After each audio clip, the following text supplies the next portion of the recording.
Sorry for the wait. Let's move on to Scout's standard assault rifle, the GK2. And although it rocks 7 overclocks total, its 3 cleans tend to be pretty underwhelming.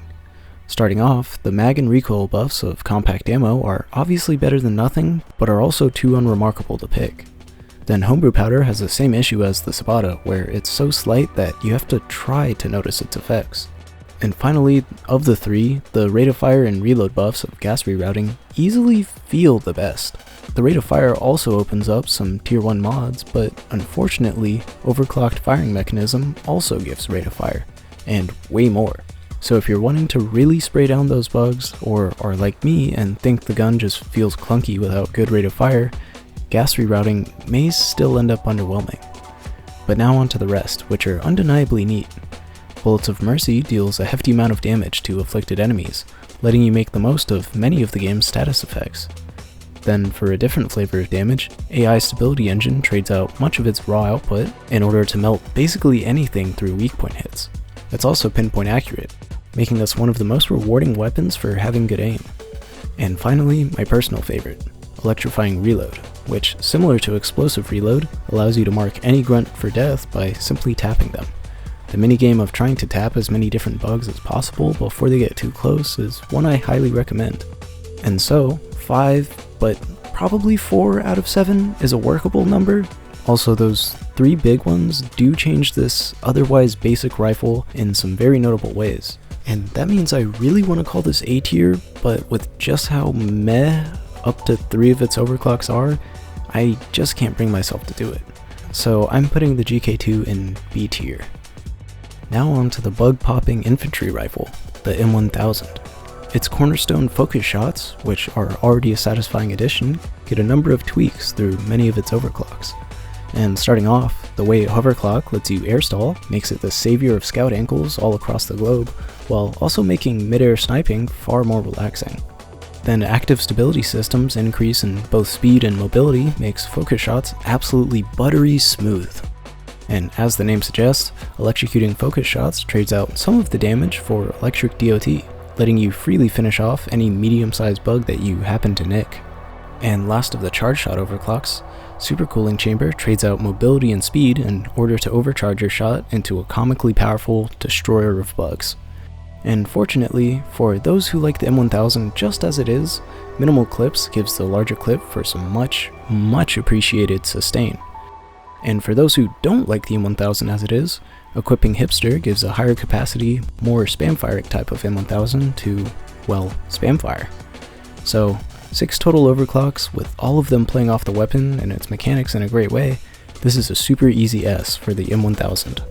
Then the quick projectile firing Drac, with its large pool of overclocks that are genuinely really good. Starting off, the added heat management of thermal liquid coolant is up against some fierce competition, but it actually does enough to notice, opens up some pretty attractive mods, and against all the transformative others is just a comfortable extension of the base weapon. And as a completely opposite take on the base weapon, you can double down on overheating with Rewiring mod for a really strange but really interesting way to get a lot more ammo. Past those 2, every other overclock gives you a vastly different way of earning more damage. Impact deflection makes every shot bounce, letting you hit more bugs at once or even get more single target damage with clever use of tier 3 splash damage. Thermal exhaust feedback gives bonus fire damage for keeping your gun hot, and is a great way to ignite bugs from across the cave. Shield battery booster rewards you with damage and more for keeping your shield untouched and your gun unoverheated. It's one of the most rewarding overclocks for playing like a slippery, evasive scout. And as a gimmick completely exclusive to this overclock, it also straight up buffs your character by giving instant shield regen.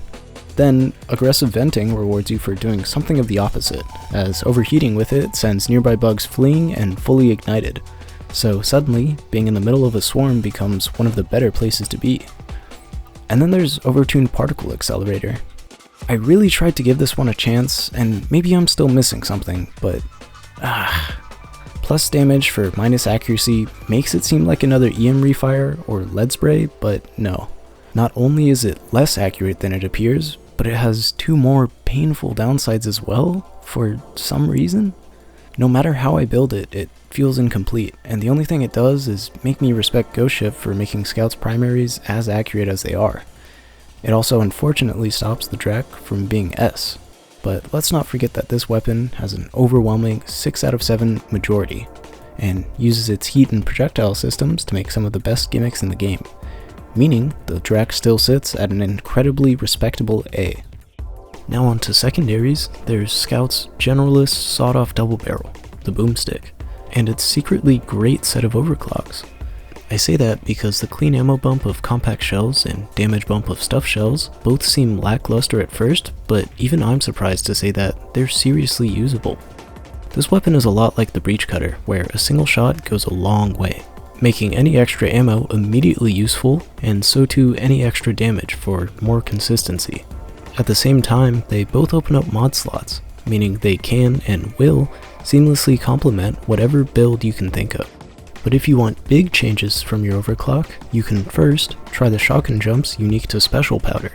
It's an enormous extension to Scout's movement, and being able to get it with no strings attached is an absolute blessing.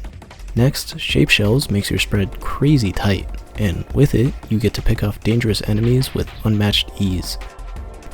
Although if you have no issue with Boomstick's range and just want to take chunks out of anything that gets too close, the raw damage boost of Jumbo Shells fills that niche perfectly.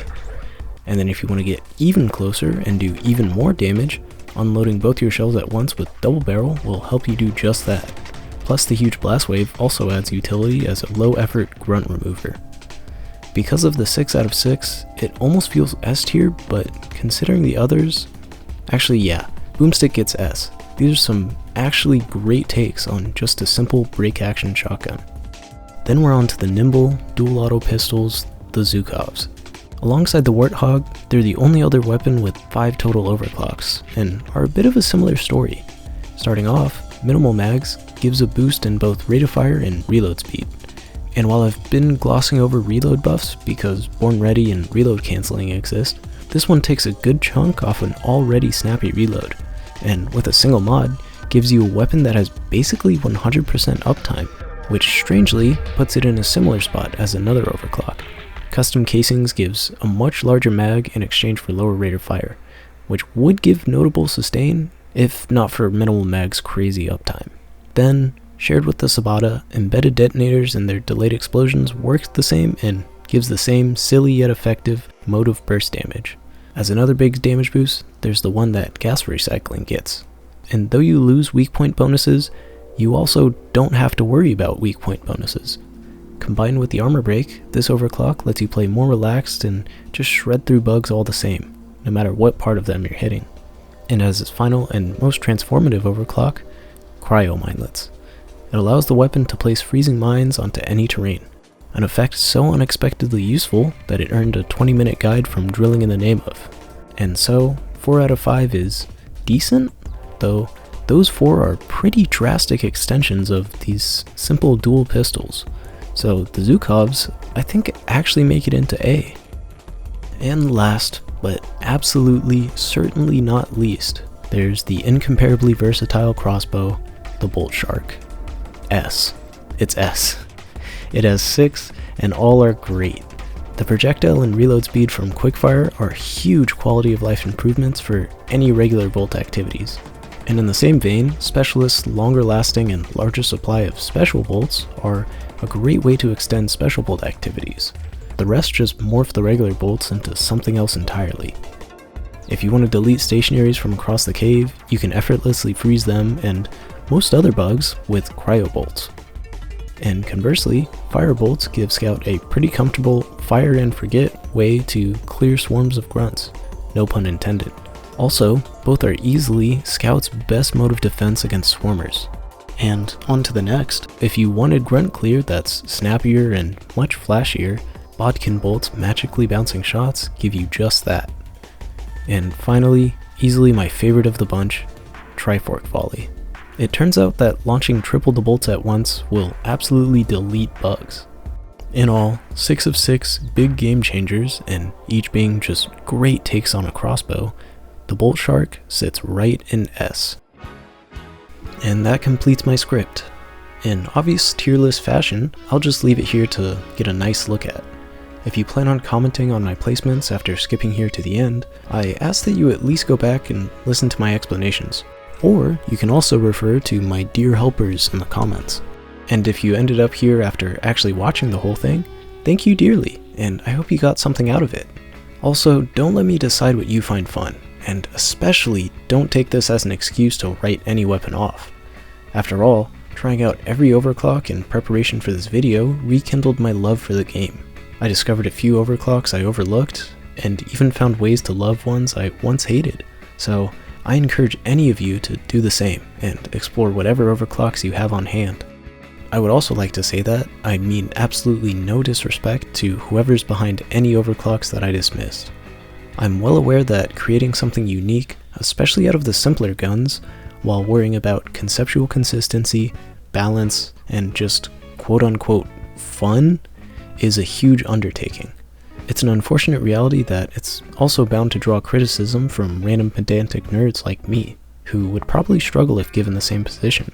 In the first place, the game's balanced around has 4, not 5, so plenty of my complaints surely miss the mark entirely, and though I do still worry about how newer players might perceive overclocks, more than anything, I'm just glad that so many iconic weapons came out of this system, and, well, just look at that skew towards the top. But that's enough of my yapping.